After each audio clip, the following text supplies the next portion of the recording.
안녕하십니까. 신인균의 국방TV 데일리 디펜스입니다. 자, 이번에는 좀 부럽기도 하면서 그런 이야기 좀 하겠습니다. 일본 이야기입니다. 일본이 SM-3 요격 미사일, 탄도탄 요격 미사일을 대량 도입하는 것을 승인받았습니다. 그래서 일본은 강력한 MD, 즉 미사일 방어 체계를 완성했습니다. 그런데 우리는 어떻게 됩니까? 북한의 탄도미사일에 또 핵미사일에 가장 큰 위협에 빠져 있는 우리는 미사일 방어 체계가 거의 걸음마 수준이고, 또 이런 기초자산을 갖추고 있으면서도 이렇게 일본처럼 이 정도로 북한의 탄도미사일, 핵미사일을 막을 준비, 그리고 이런 계획, 이런 것들을 안 하고 있죠. 그런데 일본은 우리와 비슷하게 스타트를 해서 지금 이런 완벽한 미사일 방어 체제를 갖춰 나가고 있습니다.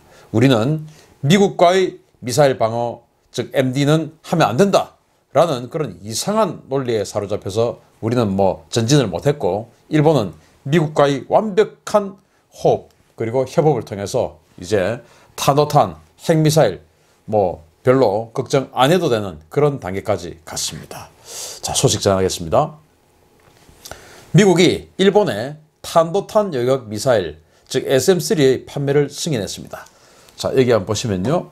미국의 국방안보협력국 DSCA죠. 이게 일본에 대한 SM-3 블록 1B 미사일 56발의 판매를 승인했으며 규모는 최대 15억 5천만 달러 수준이다.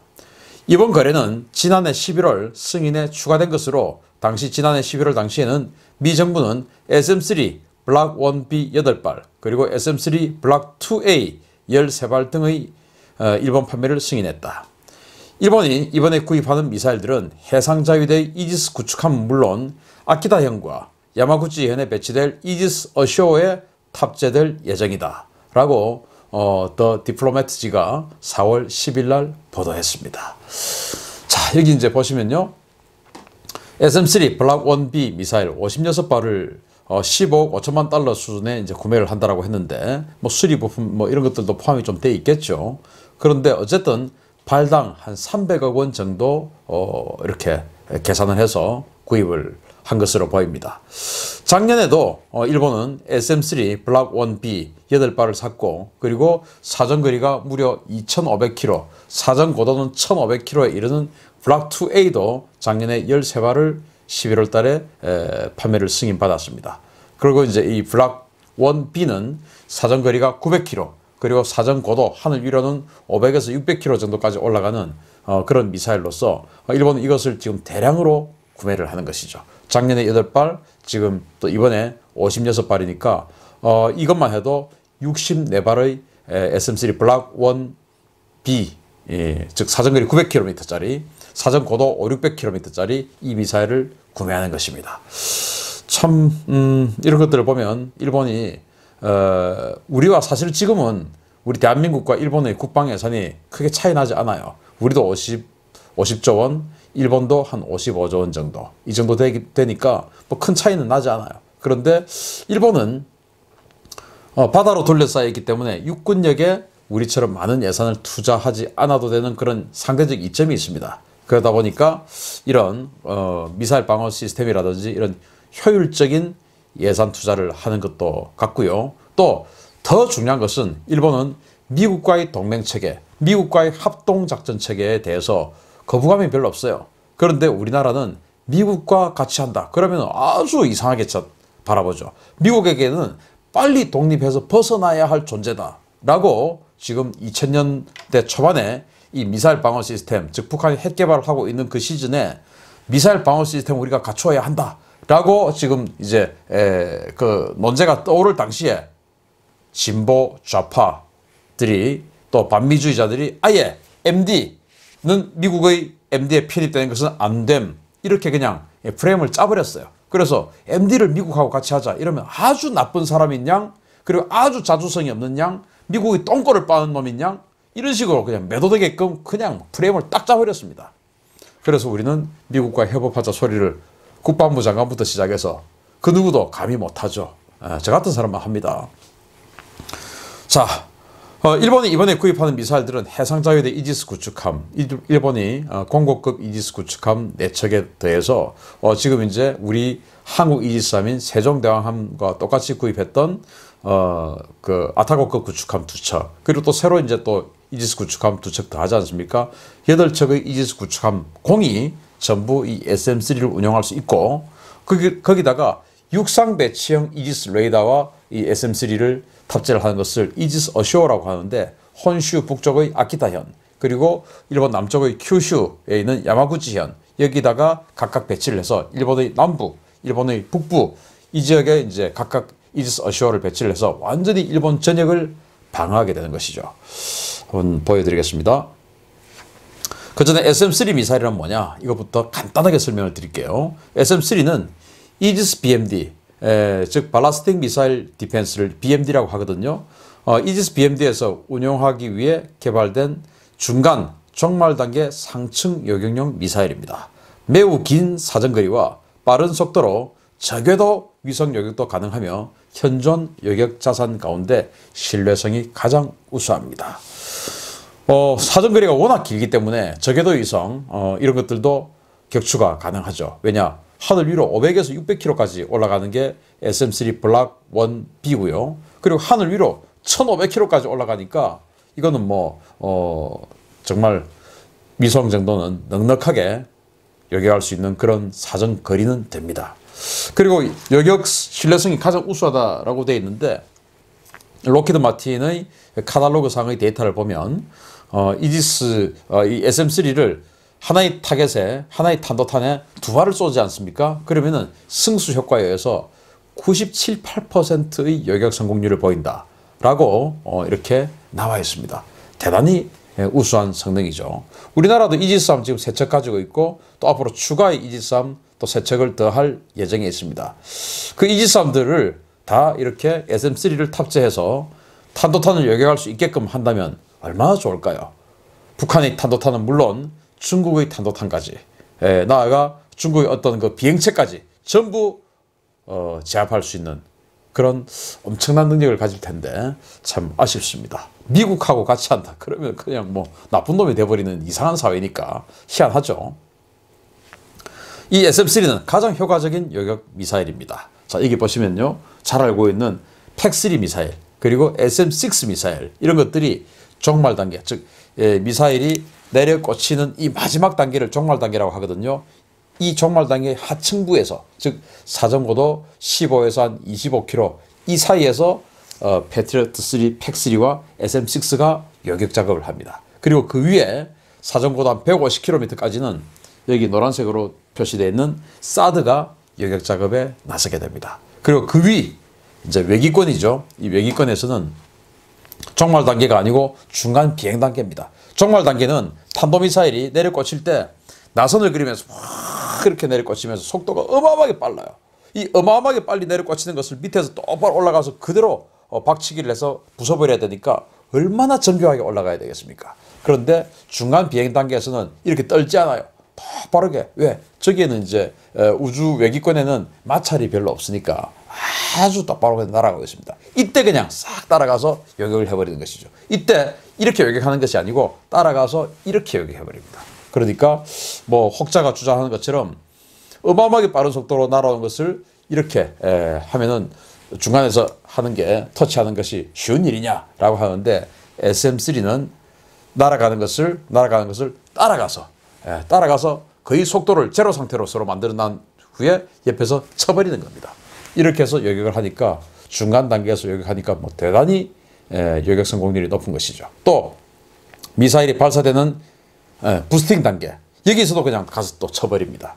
그러니까 이제 부스팅 단계에서는 속도가 대단히 느리죠. 여기에 이제 가서 격추를 시켜버리고, 또 중간 단계 아주 진동이 없이 팽팽하게 비행하고 있을 때 따라가서 옆으로 가서 속도를 거의 비슷하게 만들어서 옆에서 쳐버리죠. 이렇게 해서 격추시키는 이런 시스템이기 때문에 이 SM-3는 대단히 요격 성공률이 높은 그런 효과적인 미사일입니다. 그래서 외기권에서 또 이제 박치기를 해가지고 깨뜨려 버리니까, 혹시 그게 핵미사일이라 하더라도 그 속에 있는 방사능 물질이 폭파돼서 흩날린다 하더라도 우리 영토에 떨어져서 완전히 우리 영토가 핵 물질에 오염될 가능성은 적죠. 참고로 핵 탄두를 요격을 하면은 그 핵 폭발이 일어나서 우리가 전부 다 요격하더라도 방사능에 노출되는 게 아니냐, 오염되는 게 아니냐 이런 걱정을 하시는 분들이 있는데 아닙니다.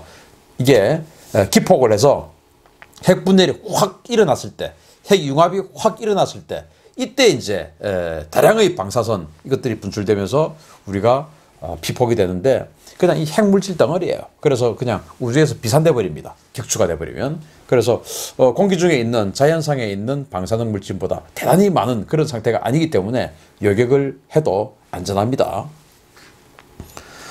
자, 단 2개 기지로 일본의 전역을 방어합니다. 자, 여기 보시면 야마구치현 그리고 일본 혼슈 북부에 아키타현이 있죠. 아키타현.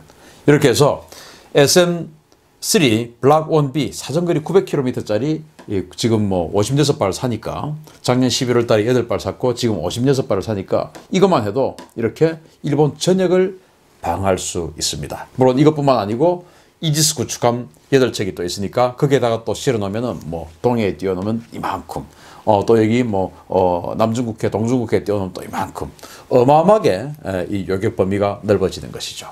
우리도 이지스 구축함 있으니까 부디 이렇게 좀 하면 될 텐데 참 아쉽습니다. 거기다가 작년 11월 달에 아까 보여드렸듯이 그 SM3 블락 2A를 일본이 또 13발을 샀죠. 그럼 블락 2A는 또 이렇게 됩니다. 사정거리가 2,500km니까 이것만 해도 동북아시아 전역이 커버됩니다. 중국의 탄도미사일까지도 완전히 그냥 제압을 해버리는 그런 능력이 되죠. 혹시 그것을 또 이지스 구축함에다가 싣고 이 동중국해에 띄워 넣어버리면 중국의 ICBM 기지들이 다 여기에 있는데 이 서안, 텐슈이, 천수라고 하죠. 천수, 장안, 서안 이런 지역에 중국의 탄도미사일 기지들이 있는데 ICBM 여기서 발사한다 하더라도 이 동중국해에 있으면 거의 뭐 부스팅 단계에서부터 요격해버릴 수 있는 그런 능력을 가지니까 중국으로서는 대단히 이제 위축되는 그런 상황이 됩니다.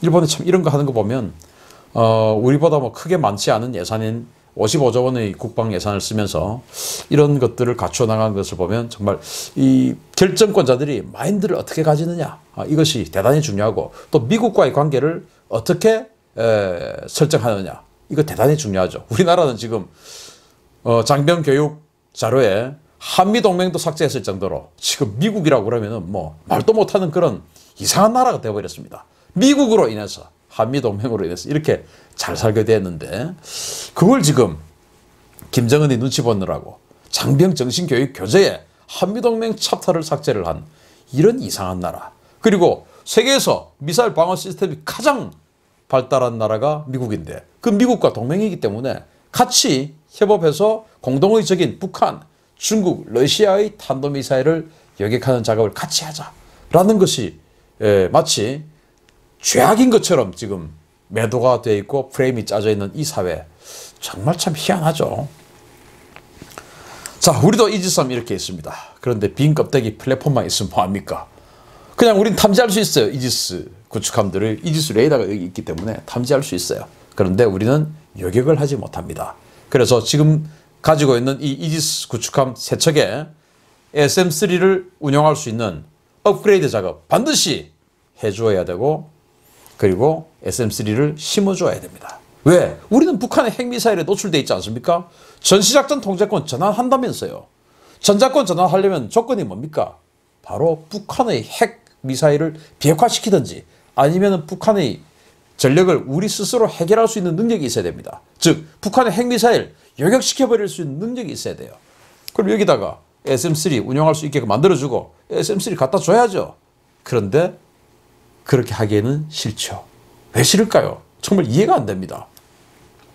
또 지금 3척의 이지스 구축함을 더 이제 2020년대에 건조하게 되는데 지금 미국이 이지스 구축함 그 대량으로 지금 생산을 하면서 이 스파이1D 레이더 체계가 모자라게 됐어요. 그래서 혹시 우리가 지금 살려고 계약해 놓은 그 스파이1D 레이더를 미국이 혹시 자기네들한테 좀 넘겨줄 수 없느냐 이런 제안이 있다라는 보도가 나왔었죠. 그리고 자기네들이 살려고 했던 그 스파이 6 그 레이더를 우리 줄게. 그렇지만 가격 차이 조금 있죠. 그렇게 이야기하는데 우리는 그렇게 되면 정말 어마어마하게 성능이 더 좋은 요격체계 그리고 탐지체계를 갖추게 될 텐데 물론 돈 차이가 좀 나니까 그렇겠지만 정말 좀 전향적인 그리고 아주 혁신적인 그런 사고를 가진 국방정책 그리고 결정권자들이라면 우리 대한민국의 안보를 위해서 그런 것들도 충분히 딜할 수 있는 그런 유연성을 좀 가져야 되지 않을까 생각을 하고요. 일본이 이렇게 탄도미사일을 확실하게 제압할 수 있는 이런 자산들을 하나하나 갖추어가고 이제 거의 완성을 한 이 모습을 보면서 참 부럽습니다. 우리도 이런 탄도미사일, 북한의 탄도미사일, 일본보다 우리가 더 위협에 노출되어 있으니까 여겨갈 수 있는 그런 자산 우리 이 세종대왕함에 실어 주었으면 좋겠습니다. 지금은 세종대왕함 깡통입니다. 안 됩니다. 안타깝습니다. 자, 우리 힘을 모아서 정말 안전한 튼튼한 그런 대한민국 만들어 나갑시다. 데일리 디펜스 마치겠습니다. 감사합니다.